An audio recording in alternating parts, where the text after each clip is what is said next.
Hi, welcome back to my channel. My name is Allie, which you may have forgotten because I haven't shown my face on here for literal months. And all I have to say for myself is that I've survived another depressive episode. I am feeling much better. I am filled with joy for the first time in a few months, and I'm so excited to do all the things that I love to do. Read, step outside of my home, interact with other human beings, keep being alive, LOL. LOL, LOL, LOL. And a part of me, because this has happened a few times on my channel where I've just kind of gone dark because that's the only thing I know how to do in the moment to relieve some of like the exhaustion I'm feeling. And though initially it does help because it's not just you guys that I'm isolating from, it's like all of my friends. It's easier to isolate from my foster family because we're so far away, but like I can just send a text every now and then like, I'm great, exclamation point. Initially, all of that does feel like I can breathe a little bit more. But the thing is that like exhaustion for simple things gets like even more simpler things are more and more difficult and harder to do. And suddenly I haven't been outside in 2 months. It's an annoying coping mechanism, but it's much less harmful or life-threatening than some of the other things I've done in the past. So I'm not sure quite how to ditch this annoying habit when I go into depressive episodes. But I mean, I have gotten better. I have gotten rid of some of those other habits, so maybe keep your fucking fingers crossed, please. I can figure this shit out. Unfortunately, I know that this is a cycle I get into, at least like the depressive episodes. That is going to keep coming because like unfortunately chronic, but how I deal with it beforehand, that's what I'm hoping and what I have been working on for years and years and years, which yes, is exhausting. I don't really want to talk about it, but since I'm feeling so great, I just want to bask in the things I care about again. And so I thought diving back in here with a casual vlog, reading some books because I'm ready to devour something, talking to you about a couple of the books that I read when I first went dark, and of course I kept buying books because that's also a coping mechanism that isn't harmful at all. Oh god. So yeah, welcome back. We are so back. I'm so back. Hopefully it'll be another year before this shit happens again. Fingers, are they crossed? Please check. So let's jump into the positive here. I am so excited to read. I haven't been reading like this past month, but the end of February, early March, oh my god, I've been reading a lot. So I'm not sure how to do this. Skip around, there's chapters down below if you want to skip to a certain section. Let me tell you about the books that I'm excited to read maybe in this video. First of all, I think Mariana Zapata is coming out with a new book, and I think it's on Tuesday. And I'm pretty sure it's fantasy. Was I high when I read that? I'm kidding. Oh my gosh. Okay, this is called The Things We Water, and am I mistaken? Or is that a fucking werewolf back there? Well, it's a wolf. I don't know if it's where. I just recently, since my little dark age, have read my first Mariana Zapata, and I gave it a 4.5. I absolutely ate it up. Oh my god! It's out! This came out 2 days ago. What do you mean? What do you mean? Oh my god. I thought I was gonna have to wait till Tuesday. Okay.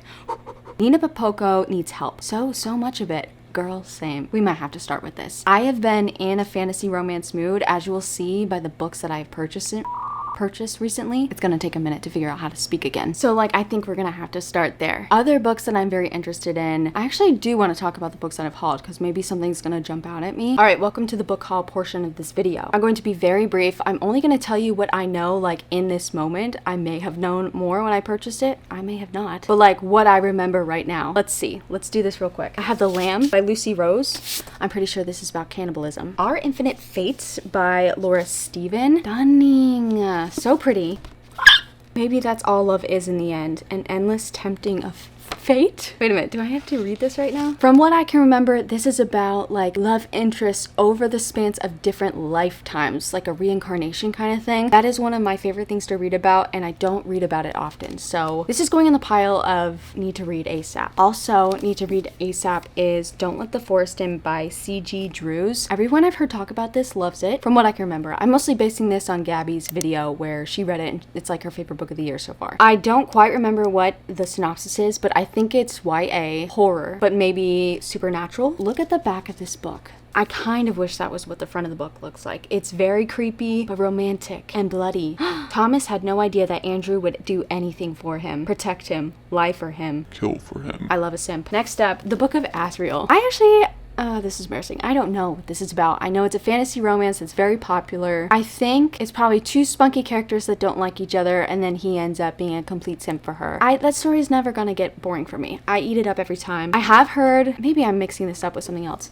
that it's a little complicated, like the world building or like the fantasy world. So that's why I got the physical copy, because sometimes it's easier for me to take in information with my eyeballs so that I can easily flip back with my hands, highlight, and like easily go back to it. You know what I mean? Next up, Elegy for the Undead. I got this after one of Kayla's video, I think. It is like a slow-paced literary fiction of an apocalypse. A few months ago, back when I was still trying to, you know, pretend I wasn't falling into a pit, I was thinking that I had a couple books now that were about an apocalyptic situation that were literary fiction and that were highly recommended from different people or reviewers that I really trust, like I have similar tastes to. But the funny thing is, I don't love apocalyptic stories. There's been a couple exceptions, but I thought I would do a video or maybe even a video series of like reading books that I typically wouldn't like and finding favorites from. I don't know. I'm still thinking about that concept. It sounds interesting. Some books for that video would be this, Severance, maybe Station 11, although I don't know if that would count. Let me know if you have any ideas for that. Next, I got Beartown by Frederick Bachman. This is a pretty popular book, I'm pretty sure. I've heard it's very sad. It's a series, and I find that very intriguing because I feel like general fiction, you know, non-fantasy, blah, blah, blah. You know what that is. Why am I trying to define that? I feel like there's not often a series for books like that. It's always usually fantasy or even romance. Horror, I can think of a couple, but like general fiction,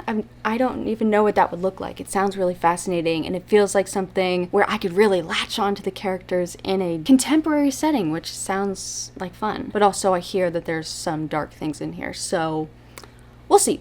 Also, apparently, it's gonna be an HBO series. I do love an adaptation. Next up, Worry by Alexandra Tanner. I'm gonna be honest, no idea what this is about, but before I deleted the Goodreads app off of my phone, I was looking at their recommendation, like they have a whole tab for it, and it goes by the shelves on your Goodreads. And this one came up again and again, especially with books that I have given like all time 6 stars out of 5 stars. No idea what it's about. It looks like a sad girl lit fic book, which, yes, is something that I love. Maybe I should like read this without even reading the synopsis. Is that wise? I already bought it. Fuck it. Next up, All the Colors of the Dark by Chris Whitaker. I remember seeing this book a lot in people's favorite books of the year, or maybe it was the Goodreads Choice Award where everyone was like reading the mystery thrillers. Actually, I think I got this based on Ashley's video from Ashley's Little Library where she read the Goodreads Choice Award winners. I love those videos. I can't wait for next season. But I'm pretty sure she really liked this book and I was influenced. But I had to get the Book of the Month one because I hate, obviously Book of the Month still does this, but I hate the book club stickers on the books. I cannot stand them, especially the very popular ones like Reese's Book Club or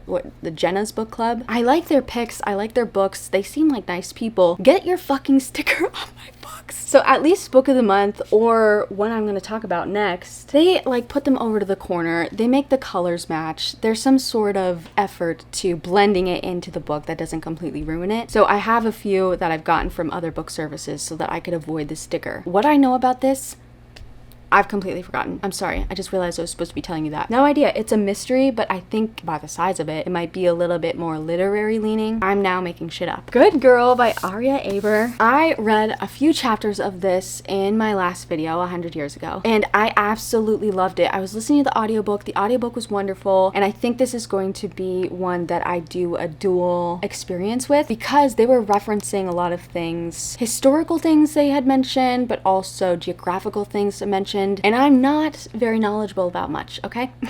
I need to underline so that I can get more context for some of the things that she's talking about. But this is about a party girl who lives in Berlin. There's a lot of tension between the German people and Afghan people that live there, which she happens to be. So she talks a lot about identity, even just in the first few chapters, but also living this party girl lifestyle. Brat, baby. And this has a toxic relationship that already started in the beginning of this book, and it's just gonna fuck her up. And I'm gonna hold her hand through it, and I'm so sorry for her. Next, I got Cursed Bread. Actually, wait. I actually think I already talked about this, but I'm so excited to read it. It's a 5-star prediction. I don't think I'm ready for it yet. I got my hands on Emily Wilde's Compendium of Lost Tales, and I got the British version because I don't love the American version. Editing Ellie, do me a favor. It is kind of awkward though because the other 2 books I have this version, and I love that like the naked hardback is the actual cover. And so I did dream about having these lined up together. But you know what? this is giving me more joy. And what did I say earlier? I'm choosing joy. I have not read it yet, and I'm actually stunned about that because the past 2 books I read before they were published. I got the ARC. Guess what? This actually pissed me off a little bit. My feelings were hurt, actually. I was not approved for the 3rd one. And so I think I've been pouting, and I've been putting off. Why am I holding this one up? I've been putting this off because I'm pouting a little bit. Also that the series might be ending, question mark. Then my option for the other month for book of the month was Liquid, a love story. And first of all, this cover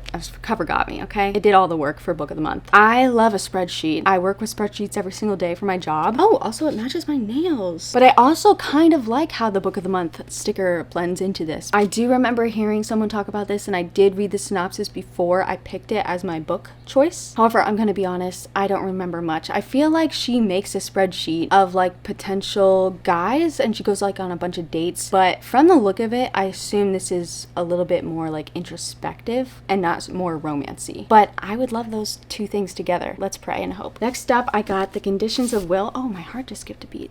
This is Jessa Hastings' newest book. This is the author of Magnolia Parks. And I've never read anything outside of that series. I was interested to see this. It looks very biblical, which gave me pause, I'm going to be honest. The back of this book. Look how pretty. Absolutely stunning. I so wish this was the front cover. I started it, like the first page, just to see if it was gonna be that Jessa Hastings writing style that I love. And guess what? It is. I just can't get enough of how her words, they read like the thoughts in my brain. They're kind of meandering, but in a poetic, well, I like to think I think poetically, but it's just really chaotic kind of way. I just love it. As for the contents of this book, it's contemporary. I think she has a brother who has an AA sponsor, and she ends up having like a crush or a romance with him, but also the brother might have a thing for him. Did I make that up? However, George's brother also harbors feelings for Sam, okay? I didn't make that up. Then I got Kiss of the Basilisk. This edition is so pretty. Like, the image just rolls over. This is the exact same book as Split or Swallow, if you're familiar with this, but it got traditionally published, and I would like to reread it. I don't think that she's changed anything except for the title. This was a fun time. I had to take my time with it, though, because it's rather exhausting, but what a concept, Lindsay. Then I got a physical copy of Hungerstone, which is a Carmilla retelling that I was goo goo gaga about. I still haven't read it, so we get to experience that together. I'm excited. Also, I forgot to mention, I did try out Aardvark a few months ago, and I'm still getting the copies. Look how wonderfully they incorporate their logo. Look at this one. You might not have even seen that. I'm stunned. This is the way to do it, and I have to be very clear with you. These are the softest book covers I've ever felt. Now, book of the month, love her, but these feel like normal book covers, and honestly sometimes they don't fit the book correctly because you can tell it's just a printed thing that they sometimes poorly fold over the book. Just being honest. I'm still using them, okay? Still love them. Still very excited, especially about this month's choices. But there is something about the quality of these front cover books. Oh my god, they're so soft. I would like to just rub up. Never mind. Also from Aardvark, I got The Buffalo Hunter Hunter by Stephen Grant Jones. Still haven't read any of his books, so I was wondering if maybe I should start with this one. Let me know what your suggestion is of where to start with this author. Then I had to get Quicksilver, okay? It's so floppy. It's a huge copy, like compared to a regular paperback book. She's thick and tall, and I hope he is too. Sorry. All I know about this is that it's fun. It's about fairies in a fantasy world. Nothing new, but like I still beg for these stories because they're fun. I choose joy. Ew, I'm getting a little annoying. Likewise, the last 2 books are romantasy, I suppose you could say. One I remember hearing a lot about is Phantasma. I don't know anything about this. Ooh. It smells a little weird. Not a good sign. Oh, this is about a competition. I actually was not expecting that at all. Okay, well, let me know if you've read this. And finally, this book looks so funny. It's like it's very chody, if you know what I mean. When the Moon Hatched by Sarah A. Parker. It just looks like a mass market paperback because it's just so like square, especially when you hold up this to it. It's very chody, I'm sorry. I don't know much about this. Ooh, good flop though. I remember hearing this as people's favorite romantasy of like 2024 of the books that they read that year. I remember seeing it pop up again and again, so it stayed in my mind when it came time to spend my hard-earned money. Then it got in the mail and I'm scared. I'm now a little fearful. we're gonna put her off for a minute. Okay, so now that I've made a complete mess on my floor, I think the books that really stood out to me during that quick little book haul were Our Infinite Fates and Don't Let the Forest In. So I think maybe I'll read the first couple pages, see if there's like a writing style I'm really drawn to, or maybe there's like immediate intrigue. See, the thing about loving to read now is that I have so many choices, too many choices. Please make my choice for me.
Okay, so first off, this is apparently over 700 pages, which is longer than that showed of a book I just hauled. I don't know that I'm ready for that just yet. And I started it. Is this a sequel to something? Because they're referencing things that happened last month, but they're not like saying what happened, or it just felt like I was just dropped in the middle of something. I don't know. I'm very confused. I think I will keep trying over the next few days, like a chapter at a time. Maybe I need to like get into it before I get excited about this book. So I might not finish it in this video or get very far. We'll see. I will definitely be reading Don't Let the Forest In, which is funny because I think I made the most faces reading this book. It just seems like the universe is laughing at me. Some of the words and like phrases or sentences that came up in here is just like, let me read you something here. First of all, for the monsters in your head, are you fucking kidding me? Dread already threatened to suffocate him. LOL. Maybe not the smartest decision, but I'm being very drawn to this book. Our Infinite Fates, there were actually a couple really sweet things that I read in here, but after just reading that one, it just felt a little not as like exciting. My blood wasn't pumping like crazy, so I'll get to it eventually. But V.E. Schwab also says, this is impossible to put down. Well, girl. Ow. That kind of hurt. Should I read more of this? I'm gonna go with my instinct here. We're going with Don't Let the Forest In. We're locked in and loaded. I'm gonna read some. I'll see you soon. Okay, wait, I'm only on page 6 and I have a very twisty theory that I don't want to say, obviously, in case I'm right. But also, if maybe it's a red herring, I don't want to just say it. So I will let you know right here if I was correct about at least half of it. This is fun for no one but me. I'm sorry. I always do this.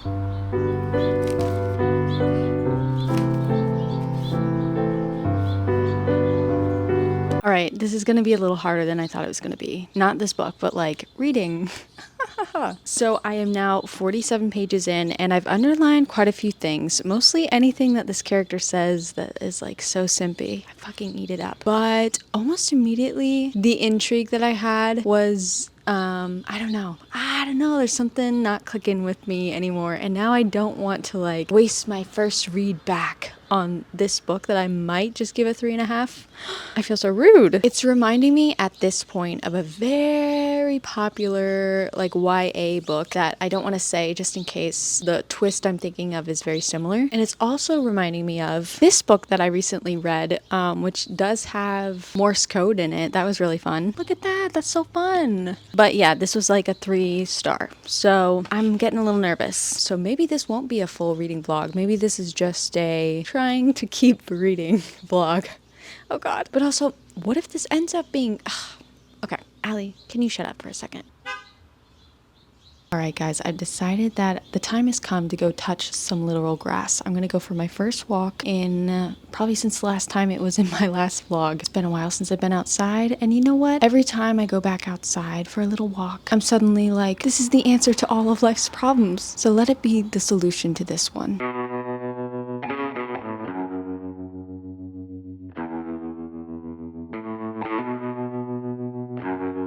Turn around, see there, speckled eyes.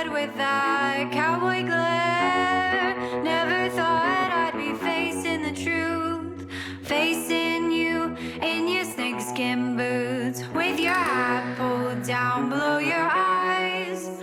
Are you looking at me? Do you even recognize with that hat pulled down below your eyes? Are we gonna dance? Or are we gonna die? All right, I went for a walk, I took a shower, I blow dried my hair. According to science, I'm now a brand new woman. And I put in a frozen dinner into the oven. Wow! I feel changed. Also, yes, going for a walk was just a phenomenal idea. I still didn't feel like I knew what to do reading wise, but I feel so dumb for like keeping myself inside for the past few months. Anyway, let's move on. I did grab the audiobook for this book. I listened to a little snippet and the guy does like a little Australian accent, and I don't know how great it is, but tomorrow is a super easy work day where we actually usually run out of files on Mondays. So we end up having to like pretty much double check our work for 8 hours. And it's like mind-numbingly boring. So it's actually a perfect day to pop in an audiobook. So I am gonna see this through, and if it's a 3-star, it's a 3-star, but it might be so much fun. Who knows? And now that I have fully committed to this, I'm gonna briefly tell you what it's about. Our main character's name is Andrew. He has a twin sister named Dove, and they together have a best friend named Thomas, except for Andrew is goo goo gaga for him. We start up as they are going to their first day of senior year, and they go to a boarding school. You know I love a boarding school setting. Except for this year feels a little different. Andrew's noticing certain things that are different with his sister, certain things are different with Thomas, and everyone keeps referencing the thing that happened last year right before summer. And I have a very, very, very strong theory, and I don't want to be right. At this point, it's like too obvious feeling. But it tells you a lot in the flap, which I just read. So this is very interesting. It feels like a spoiler, but I'm gonna tell you because it's right here. Thomas, his friend who's been acting a little weird, is haunted by something, and he seems to have lost interest in his artwork. One day, Andrew follows Thomas into the off-limits forest one night and catches him fighting a nightmarish monster. They're his drawings that have come to life and are killing anyone close to him. What is happening? Do you hear that? Sounds like someone's having a real fun time up there. To make sure that no one else dies, the boys battle the monsters every night. But as their obsession with each other grows stronger, that's the only part I care about, to be honest. So do the monsters. And Andrew begins to fear that the only way to stop the creatures might be to destroy their creator. Okay, I actually didn't read that. They just gave you so much information. And so now I feel like I don't even have to read the book, but I'm going to. I want to see the tension build between these two. I'm hoping for some Summer Sun's radioactive sexual tension. That was just off the charts. I loved it. And it didn't like give you that much, but like the tension itself was like palpable. So yes, I've fully committed, and then maybe I'll read a few more chapters of this book and give you an update.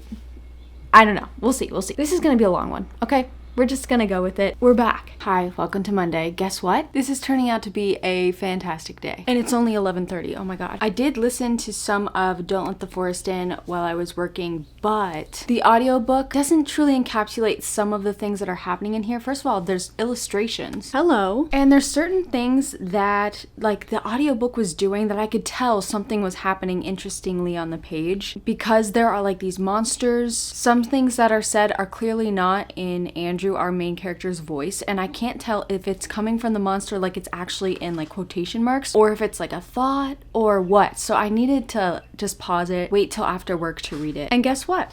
That came very early. Turns out we've been doing so many reports lately that we can only review so much. So there was like no work to do and also no files to even re-review. So I ended up only working 3 hours and 45 minutes. Can you believe it? And there's like a 70% chance that it might happen tomorrow as well. I love this. I'm gonna have to use my sick leave to do it, but I hoard my sick leave because I hate taking it. So I've got like weeks to give, but also I'm a little scared in the back of my head because they just hired a few people, and if we're already running out of work, does that mean someone's about to get fired? That's a problem for the future. So since logging off of work early, I've now gotten halfway through Don't Let the Forest In. At the part that I stopped listening to with work, it was also because I was starting to really kind of like the imagery and the descriptions, and I was starting to get a little bit more invested. Specifically, a bathroom scene. If you read the book, maybe you remember that. I don't know if there's like way crazier scenes going forward, but suddenly it started to feel a little bit like Stranger Things season 4, and I was like, okay, I like this, Chrissy. And then just now, like right as I finished at the halfway mark, chapter 17 ended in a very gory kind of way. And I just love it, especially when YA goes like real bloody. I don't want a little hint here, a little flashback there. I want in the moment, skin peeling gore, like yes. So that part has been really fun. This is kind of just like a heavy read. Not like crazy sad or anything like that, but I think I do want something a little bit more fun. But I'm gonna see this through because I'm enjoying it. It does feel a little bit like it's trying to be reminiscent of the Raven Boys. Maybe that's just because I'm always thinking about the Raven Boys. It feels kind of like a Noah Adam situation, but with like Ronan's powers. Whereas I mostly just want Ronan. I want some sass. I need some like attitude in here. And LOL, one of the monsters, does that not remind you of something in the Raven Boys? Piper's little pet there. LOL, I love this little hornet. And okay, I'm gonna stop talking about the Raven Boys. Half of my original theory I'm still really clinging to. The other half is still in the back of my head. The theory I had is seeming like there's no way it's not true. And maybe I'm trying to think about it like it's not the point. The point is that our main character, Andrew, doesn't know what's going on. Whether or not we do, it's more gonna be like a revelation to him. But I would like to be surprised. So I am still a little whatever about that part. I'm gonna finish this. I'll probably get it done before the end of like my actual work day. How crazy is that? Feeling great today. I need to eat something though. Also, health update. I am now gluten-free. It's been 3 months of gluten-free for the most part. There are a couple times where I didn't realize something had gluten in it, and boy did I find out just a little later. Spoiler alert, there is wheat in soy sauce. Yikes. But I did this because I'm about 99% sure I have celiac. Mostly because back in 2017, I was having a lot of symptoms, as I've been having since I was young. But it finally got a little like scary, as in like blood coming out of places that shouldn't be. I'm just gonna like not explain that too much. Anyway, so I went to a gastroenterologist and he was pretty sure that I had celiac disease, but he wanted me to come back in to get an endoscopy where they go down the throat with a camera and look at your small intestines. And he mentioned that the only thing that you can do, it's not like you can take a medicine for celiac, is you have to permanently remove gluten, even the smallest bit, from your diet forever because it's so damaging to your entire being. And so I did not go back in for my endoscopy, first of all, because it was gonna cost $800 and I had about 20 bucks my name. And also because I grew up with a wheat allergy, which was a pretty big indication that something I should not be eating gluten, and I fucking hated it. I could hardly eat a thing. And I remember feeling relief whenever I found out something had gluten in it, but it didn't have wheat in it, and I was like, thank God I'm not allergic to gluten. Come on. So I was not ready to be that restricted again. So I thought to myself, well, if things get even worse, there was blood coming out of Anyway, the mind of a 21-year-old, let me tell you. I was like, the worst thing that I do is I just try to stop eating gluten, and if all of my symptoms go away, then there we go. I have an answer. I don't need to spend $800 and I can fix it myself. And so gradually the symptoms did get worse. A few months ago, I was like, you know what? I'm just gonna try it. 2 weeks is what they say. You start to feel relief of some of the bad symptoms. And so I tried it, and within 6 days, I slept through the night for the first time in years. And it was a symptom I didn't even realize could be associated with this. But I looked it up online, and basically celiac can like inflame your entire fucking body, including your bladder. And so that's why I was getting up in the night. First of all, my joints were hurting, which was another symptom that has gone away. I also just have insomnia, but it's gotten better since I stopped eating gluten, and I'm less tired throughout the day, but I suddenly don't have to pee every fucking hour. That mixed with there's less mucus in places that I don't want to say on the internet. I'm not getting my skin rashes. It's just all like ding, ding, ding, ding, ding. Wow. And it's crazy because yeah, at first and also at random times, I'm like, this is so annoying that I can't eat a fucking donut right now. It's actually so easy to keep at this. First of all, because so many places these days have gluten-free options, but also the benefits of not eating it for me, there's no going back. I feel so much better. Symptoms that I didn't even realize I had because they had been so gradually getting worse have disappeared. I'm so mad at myself for not doing this sooner, but also I am a little worried that I'll get so used to feeling good that I'll be like, hey, maybe I should risk it all for some Cinnamon Toast Crunch. It's kind of like when you take medicine for mental illness and you think you're fine, so then you stop taking it, and then, you know. If you have any recommendations for gluten-free options, I've been loving Barilla's pasta. This tastes just like regular pasta. It's amazing, and it has changed the game. And also Tostitos, gluten-free. I ate these before, and I just didn't realize that they were gluten-free. Like, hello, now I eat a lot of them. all the time. And then a couple of days ago, I tried Good Thins. They're gluten-free, like wheat thins. They're not bad if I'm like feeling really desperate, but they kind of taste like that really healthy seed chips. It tastes like bird food. So it is very salty, which I love. Anyway, let me know your suggestions for gluten-free stuff, specifically snack options, because I am a snacker. Yeah. And a yapper. I gotta go.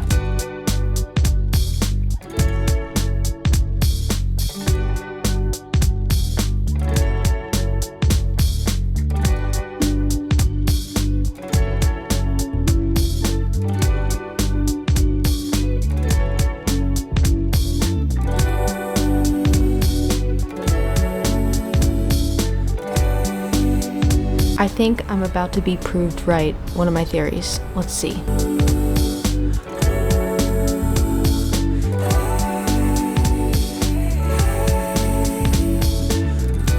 Oh, I didn't see that. No, this is a diversion.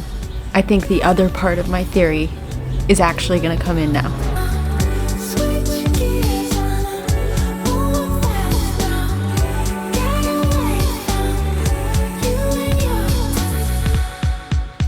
Ooh, flashback. Last chapter.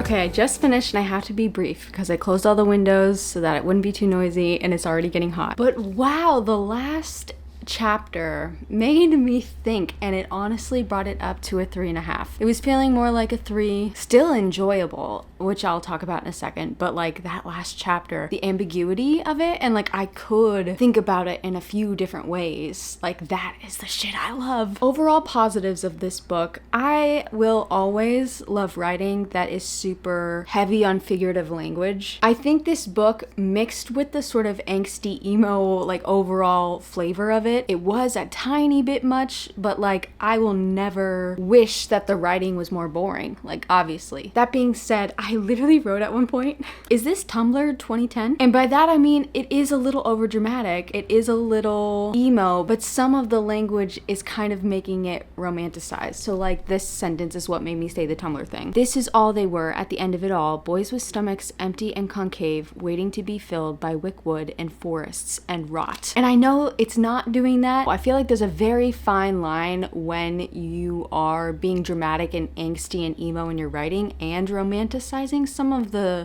darker things that were talked about in this, or more serious and very human things that were talked about this. But at the end of the day, like the whole story was very fascinating, and the connection between these two boys was very fascinating. Again, romantic, but also kind of toxic or codependent maybe. And I do like reading about those things. And then there was like one flashback in here, which I loved. What would have made it a higher rating for me and a more enjoyable experience overall, and this is definitely a personal preference because I know people who would have hated this, but if there was way more flashbacks, and this would have required like a book twice this length, to see a significant amount, maybe not significant, but a few chapters in the beginning of life, how it would be before all of this took place, because they talk about it so much, like before last summer. I kind of wish we had seen these people interacting and, being at a more neutral level before like being hit with all this low shit, because it kind of made the low shit feel like the neutral, which made it feel a little bit more dramatic, and it kind of took out some of the emotional like punch it could have had. Again, personal preference. I know a lot of people hate like dual timelines. I'm a sucker for them. It gives me a lot of context and a lot of different layers, especially within the like relationships between characters. The imagery, like literally in the book, was awesome, and the horror descriptions of like these monsters and the forests, that was amazing. Very cool shit. And I'm saying all this nice stuff, but it still feels like a 3 to 3.5. 3.5 because of the ambiguity, but 3 overall because it does feel a little emo for the sake of being emo, which can be a vibe. So if that's something that sounds fun, go for it. But also the plot and the twist, it felt super heavy-handed and quite obvious. And again, maybe that was the point, that like it doesn't really matter if we're surprised by this. It's if Andrew is surprised by this or, you know, comes to terms with everything. I don't know. I'm getting hot. Okay. Definitely worth the read, but I'm ready to move on. JK, actually, a few quotes. First of all, no context whatsoever, but I'm very confused, also obsessed with this. Even in the dark, they couldn't see the hole. It was a black tunnel to another world. I literally wrote, pardon? ? Like, I can't tell if that's hyperbolic or like that last chapter. I don't know. And also, I think my favorite quote, maybe of the whole book, but definitely of the last 75% of the book, was, sometimes there was no stopping pain. There was just seeing how much you could swallow before it spilled out your mouth, which, you know. And it is funny because reading about someone who's not doing well is weirdly comforting to read, but I don't know what it is. Okay, I'm about to be vulnerable here. Yikes. Sometimes I feel... Oh yay, my battery's dying. Actually, I don't think I'm gonna say that.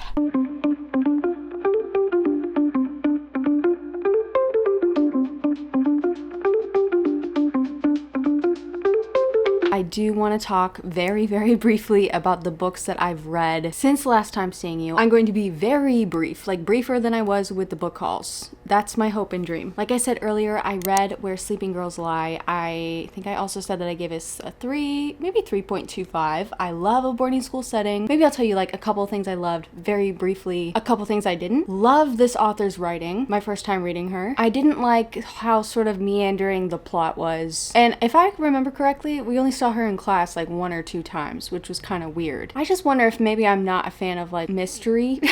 Which would be sad, but I tend to rate mysteries lower, and I get more impatient if they're meandering, whereas like a fantasy or a romance, or even a general fiction, especially general fiction, there's no plot, I'm like, thank you. I don't know what my problem is. Also, I'm talking too much. I also mentioned that I read my first Mariana Zapata, and it was culty.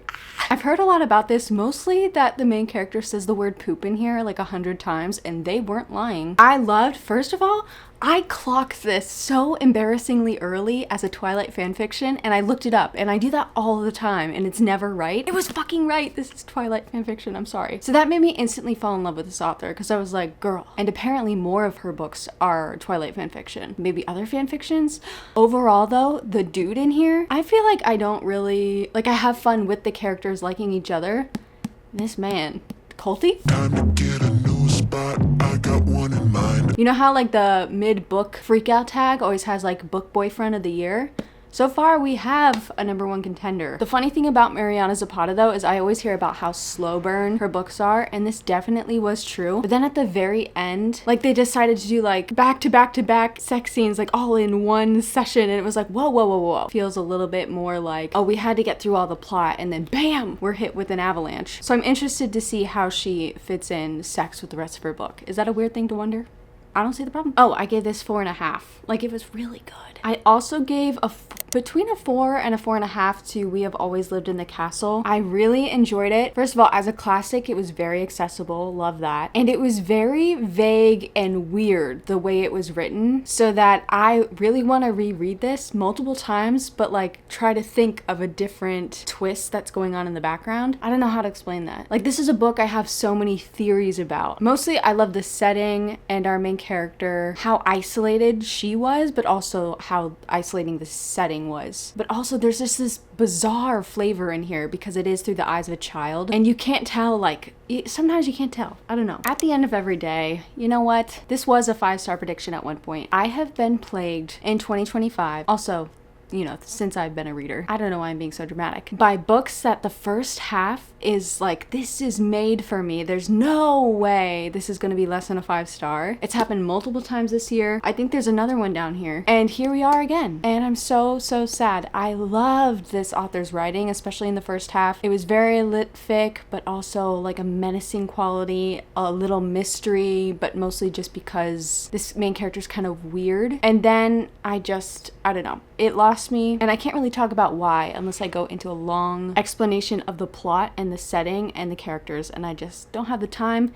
and she disappointed me. She's a 3-star though, because that first half was so good. Also, I think this was a debut, so I'm very interested to see what else this author comes up with. I am staying tuned. Okay, here we have another one where the first half was 5-star. This is so amazing. This is so fun. And then the second half, I was just like, okay. I mean, it was still fun though, so it gets a 3.5. But that first half was so fucking creepy, and it was slightly erotic, not like smutty, although maybe like a sprinkling. Now I can't remember if I was just getting carried away in my thoughts when I was reading this, but that first half had so much mystery, but in a very exciting, fun, sexy way. And then shit just started going crazy, not in a spiraling kind of way or like a fever dream kind of way, although there was a lot of like dreaming and like drug or like alcohol induced things in here. That second half is more like, oh, we're running through this plot real quick now, but so much fun to read. So 3.5, maybe 3.75. I would reread this, I think. Maybe not. I'm still sad it's not 5. Then I read this graphic novel, Everyone's an Alien When You're an Alien Too, and it's like misspelled. It's this little alien experiencing things. It was very cute. That is probably the best way to describe it, or sweet actually is probably a better one. Just about, identity, not feeling like you belong. It's something I really love in books, and it was very sweet in here. Nothing like earth-shattering or mind permanently altering about this, but there were like 1 or 2 interactions or like quotes that I was like, oh, I felt that. So I think I'll probably give this like a 3.5. It was pleasant, but like, okay. Does that mean? This actually should have been in my book haul I just sound like it was from Boston. This should have been in my book haul portion. I think I'm soft DNFing this. It's not bad. I also can't tell at this point, and also a couple of the other books, if where my head was at was affecting my reading enjoyment. But I felt like I think it was actually just me. I just felt like I could see exactly how this was going to pan out, and I just wasn't sure it was going to be worth it. I did read this author's other book, Ready or Not. I really liked it. I give it 4 stars. Maybe a 3.75, but like over time, it's a 4-star. That was really fun and kind of sexy. And the dude was so sweet in that book. Not him. He probably is. We didn't really get to see him. You know what? He was really sweet, wasn't he? I think I was just in a bad mood. Still softy enough, maybe later. I read a couple ebooks. For some reason, it's easier to read an ebook when you're kind of like, ugh. I read The Deal. This is a hockey romance series, and it's one that everyone references, but there's also like a spin-off series, so I'm not sure if I started it correctly. I think I've read one of them in the series, and it was fun. This one, I'm giving 2.5, and okay, I'm trying to remember why, and I immediately remembered how, I'm just gonna say, cringy it kind of was, just in like the main character's behavior towards other girls. It was very like early 2010s kind of writing where like, I wear jeans, so that means you should date me. I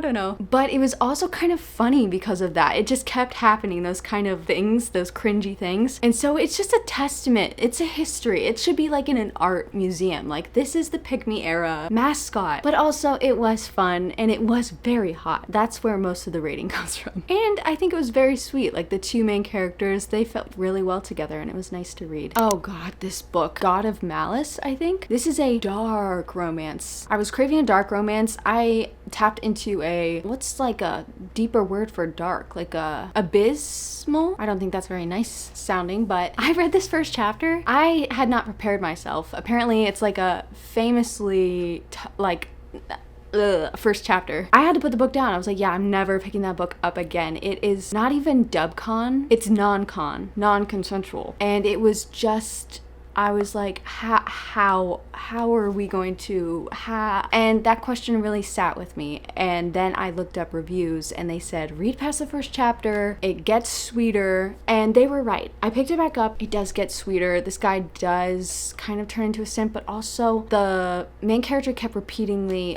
throughout the book saying that she actually did want this, but she never said it. It's not for me. I don't want to judge people like for the things that they like, because God, I know you're judging me since you've met me on the internet about the things that I like to read about. I genuinely enjoyed this book, which probably many of you would send me to jail for, so no judgment. It was a lot for me, but I read the whole fucking book. I was very entertained, and it did get sweeter, and they are a good pair, but also I can't overlook that first chapter. I just really can't. This is a weird one to talk about but also it's fiction. I'm just going to highlight that. I also started the second book in this series, and I do like the dude much more, but then I started kind of losing interest in my hobbies. So I stopped, I think, when they're about to go on a date on the roof, if that makes any sense to you. I think maybe I will try this author some more. I think she's coming out with a new book, like a new beginning of a new series, or maybe a standalone, I don't know. But also, I'm mostly reading it for the smutty type of romance. It's like very smutty. I don't know that I like her smut that much. There are some authors that do it for me. Ali Hazelwood, God bless her goddamn soul. Talia Hibbert. This author, for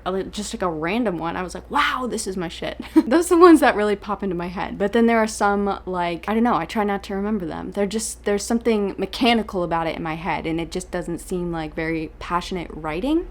Personal preference, I'm not judging you. I think I'll try her again in maybe another series. Let me know if you enjoy any of her books and which one's your favorite, specifically in that series, but I think all of her books, question mark, are in the same fucking universe, which is very wild to think about. And then I kept seeing this lady pop up on my TikTok For You page, and I was like, you know what, maybe it's a time for some self-help, which is funny.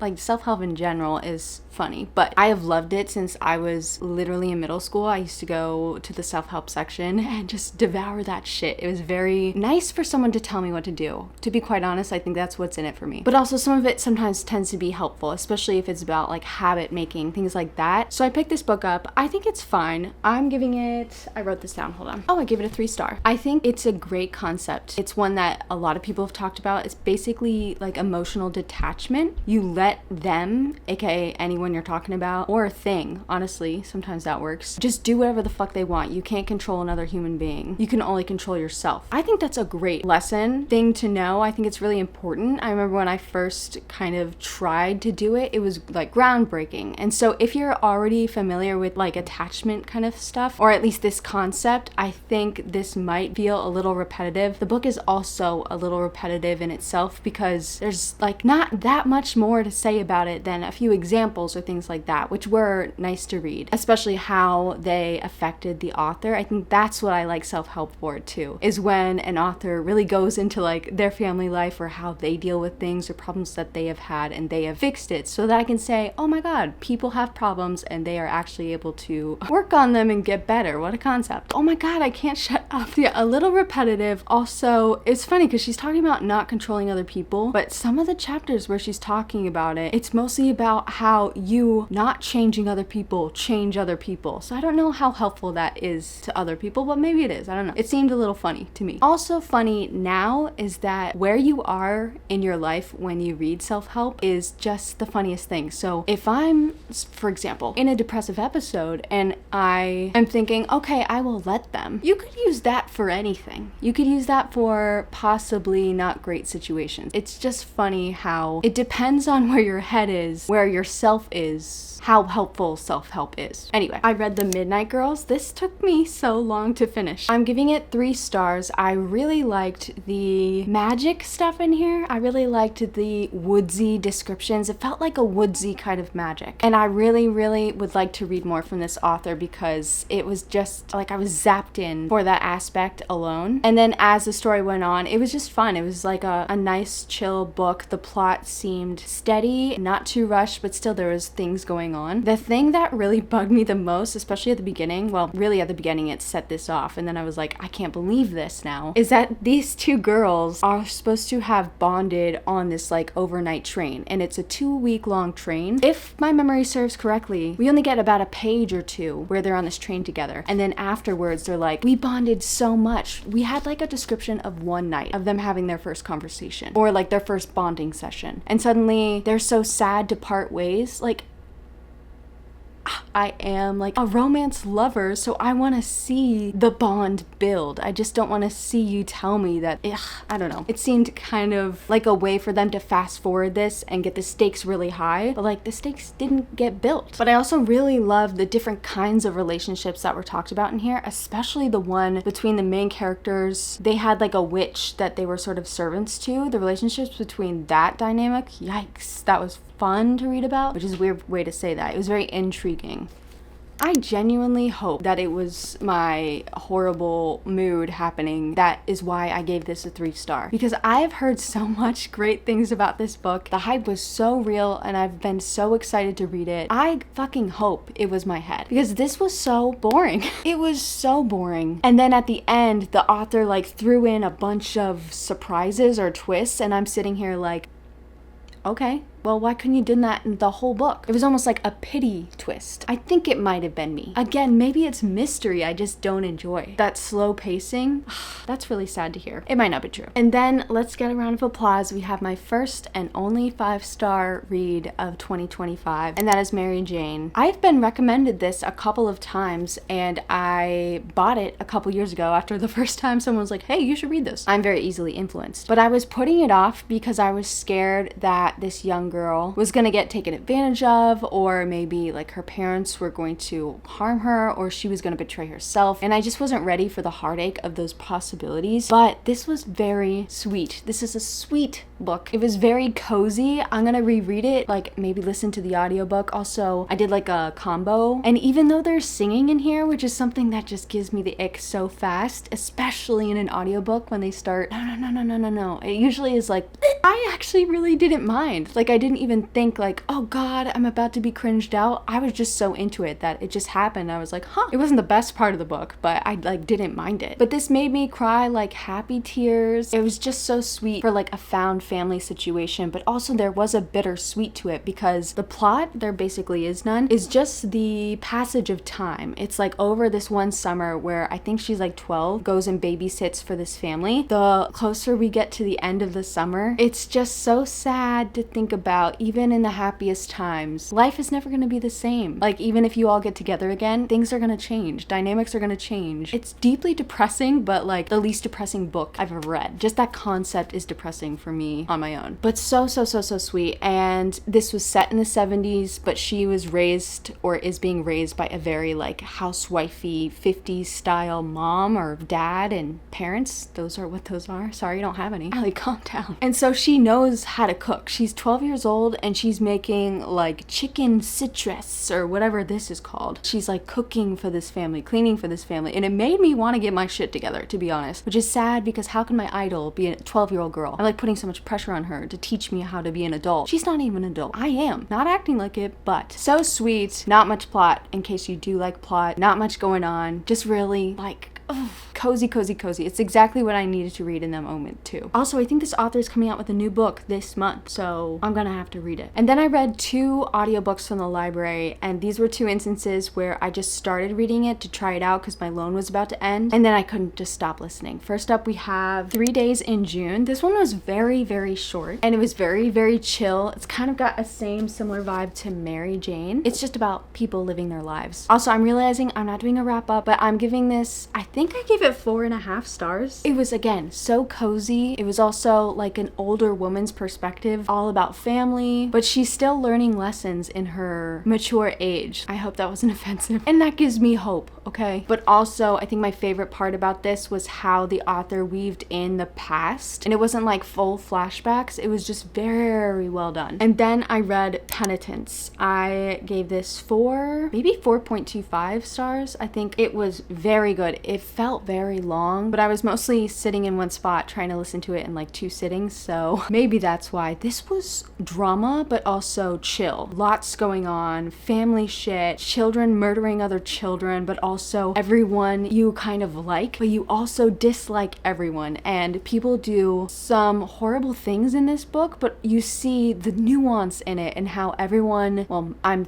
thinking about real life, most everyone has like reasons for the things that they're doing or the things that they've done. There was a lot of different perspectives, maybe just 3 or 4 actually, but you saw how everyone else viewed each other and how they viewed themselves and how it differed in each perspective, but also bouncing around them was really interesting. The way that the author did that, there was a lot of going back in time. There were time jumps, but they weren't like a consistent, okay, one chapter's this, one chapter's that. It was all like I was on my toes, but also there is isn't a huge mystery. It's like not the point of the book at all. It's mostly like how people deal with shit later. I did end up watching that show Adolescence, and I think this book might be good for fans of them. And if you've watched that, you know the final episode where it's just the family? This is kind of like that episode with the little hint of like the murder drama happening in the background. Also, I think this might be good for fans of, I read this like 10 years ago and I fucking loved it. Can't like say that it's still great because it's been 10 years, but in my memory, this is a 5-star. Defending Jacob. This was so good. So maybe if you like that, you might like this. This was a little less thrilling, but I think the concepts are still very interesting. And then another book that I started and then soft DNF is this book. I think it's called Scandalized. Oh, speaking of like an author who does sex scenes that I fucking eat up, that like call to me specifically, I could not believe. And am I making this up? I think this is one of the authors of the author duo Christina Lauren. I actually might be making that up. I'm not making that up. Oh my God. Look at me retaining information. Anyway, I just randomly found this at the library. It was like an available romance audiobook that I could listen to like right away. So I just started listening to it hot right away. And then it continued to be hot. There is an aspect in this book that I don't want to say because I wasn't expecting it and I don't think it's on the summary, but it's something I don't love in books, and it started leaning toward that thing. And so I was just like,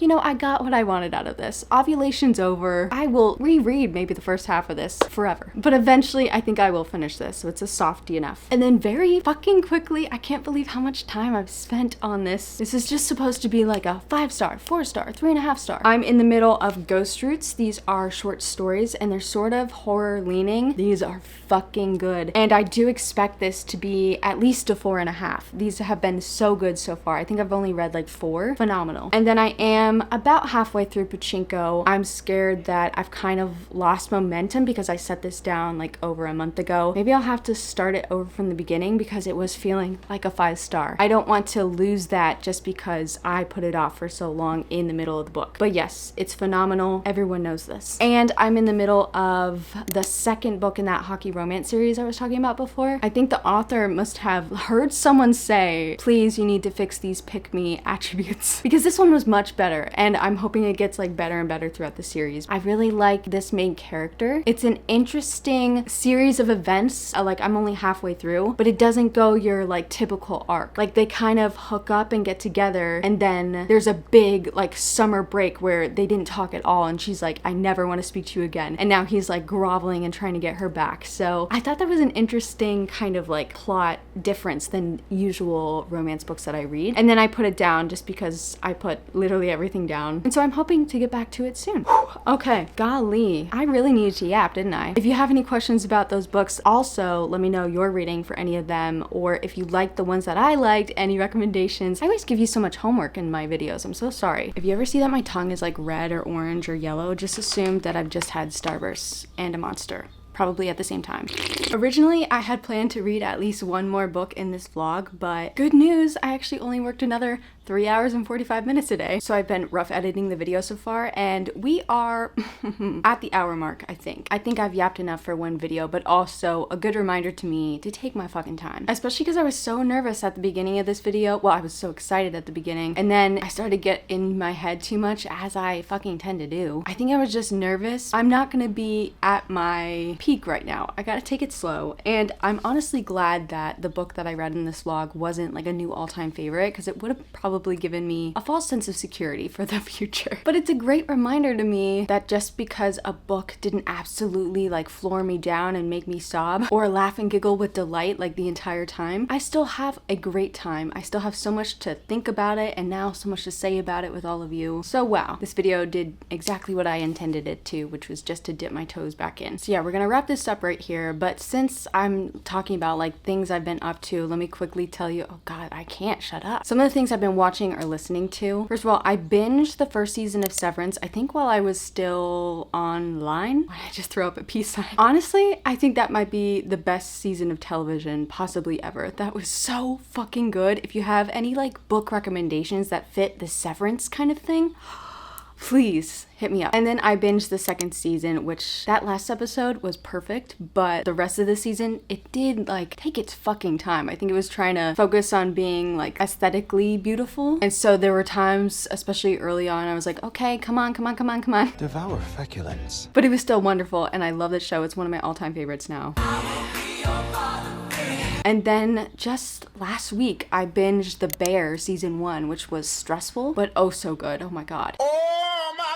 And then I have seen a couple movies. Mickey 17, that shit was so good. And I know it's based off of a book, so I might have to read that because I'm sure there's so much more detail that they didn't get into. And then I did go and see Sinners the other day. Oh my god. You know, I'm in that vampire shit. Night and day, it's running through my head. It was so good. And then listening, this is so random. I've never like loved Tate McRae before. I didn't dislike her. I just didn't really know much of her music. And if I heard something of hers that now I realize was her, I didn't realize it was her. And it was just kind of like, you know, I wasn't thinking about it. It didn't really hit for me. I have been playing her newest album non-stop, like on repeat. I maybe skipped one song, but as soon as I heard this, I was a goner. I was obsessed. And I kind of want like a book that feels like that album, because to me, it was 2 words, hot and toxic. And I kind of want to read something like that. Oh my god! So yeah, I hope you know now by the end of the video what I've been up to, where my head's been at, but also I'm feeling so much better. I'm so excited to do all the things. Oh, what was that? And I thank you so much for being so kind and patient. I logged into YouTube for the first time a couple days ago, I think when I first started this, and I was floored by all your comments. They made me tear up, and it was that push that I really needed to come back. And I know it must be really frustrating as a viewer for like a content creator to be so inconsistent. Believe me, I'm fucking frustrated with myself. And so thank you for your patience. Of course, let me know what you've been up to. What's your favorite book of the year so far? Any recommendations I'm always taking. And if you've read any of the books I mentioned today, which was quite a handful. All right, I need to shut my mouth. I'll see you later. Cut.